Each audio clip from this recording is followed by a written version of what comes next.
Ito ang alamang na may sili. Ating sibuyas.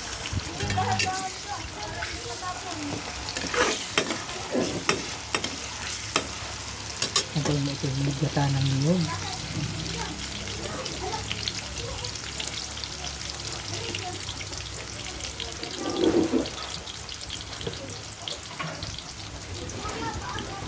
Next ay bawang.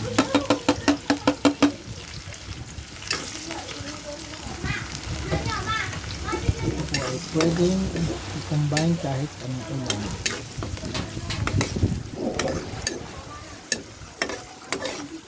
Medyo hit lang ang apoy para hindi na mabigla ang luto.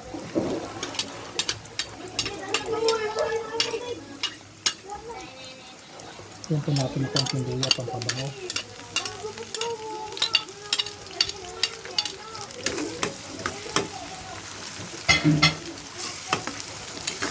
Mangga, sinigang,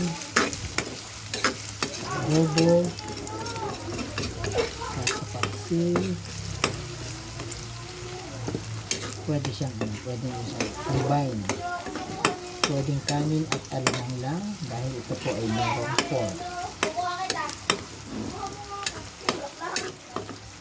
Sili, meron din. Dahil express. Ito yung aking version. At ito ay laging nare-request sa akin na magluto.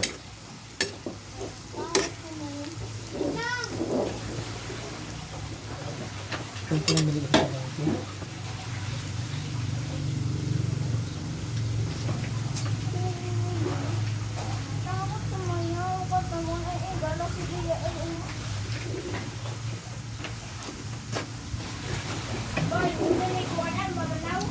Sasangkot siya muna natin ang karne.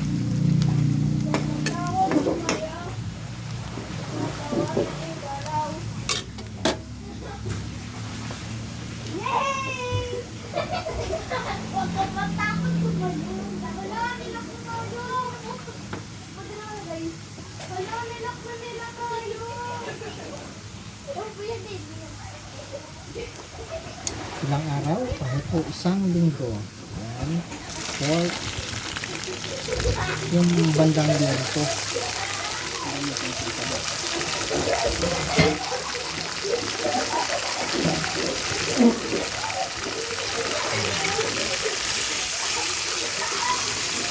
₱100 o ₱70, pwede na.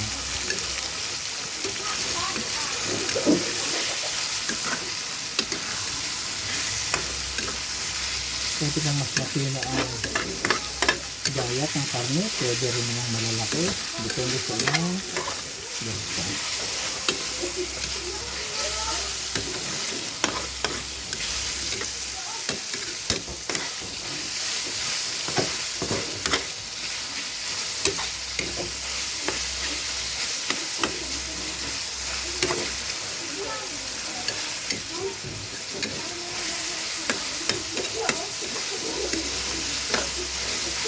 Kailangan magmantika ng husto mamaya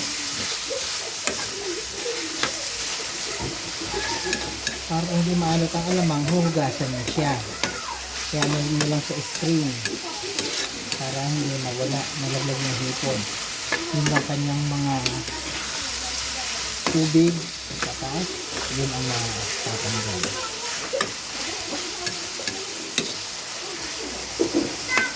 Kaya po natin ng 3 minutes.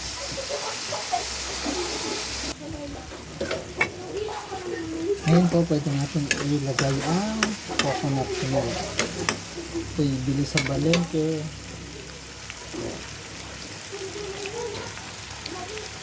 Yung niyog, ako na po ang nag-extract ng kanyang gata. Ayan. Sariwa-sariwa.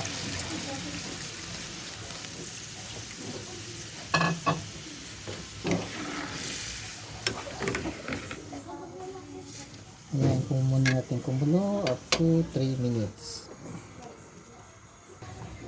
Ayan, kung nakulo na, lagay natin ang sili.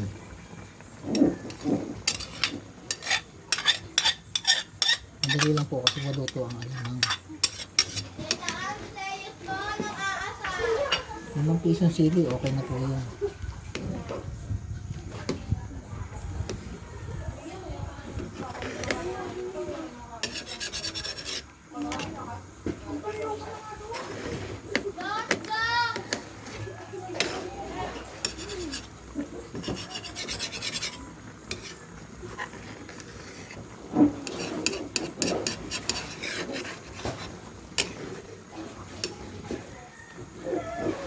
Ayan, after 5 minutes ulit po.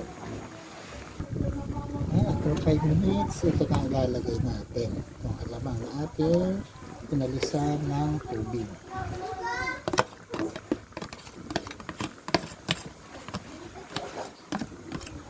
Ayan. Banayin din lang po ang apoy hanggang sa mag-mix siya.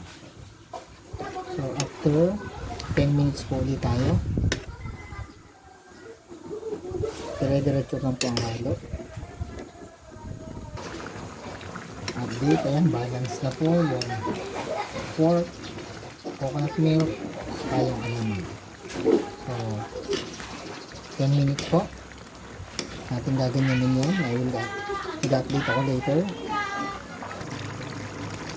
Ayan po, lumabas ang kanyang mantika.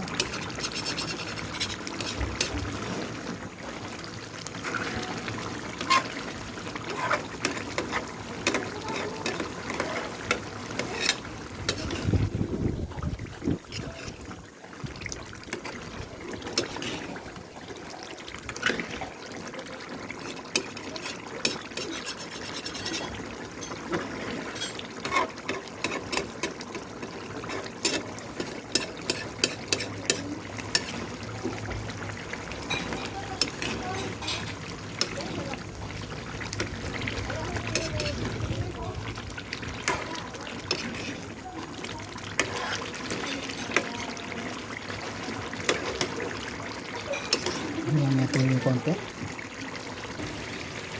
Ano ba mga kasama? Kita na, epekto ng coconut milk. Unang gata ng milk. Tandaan lang po siya, alaga sa halo para hindi siya masunog. Okay? Dito dito yung na konti. Mga kasama, dito na po siya.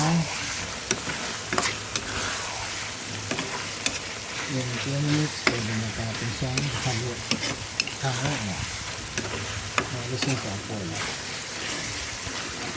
Makasarap ko lang po lalo na konti.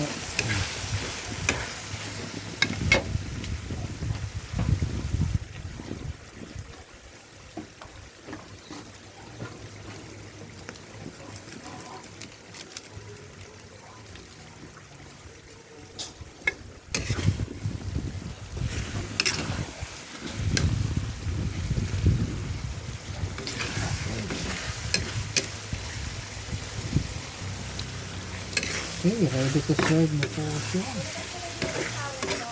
Ayan.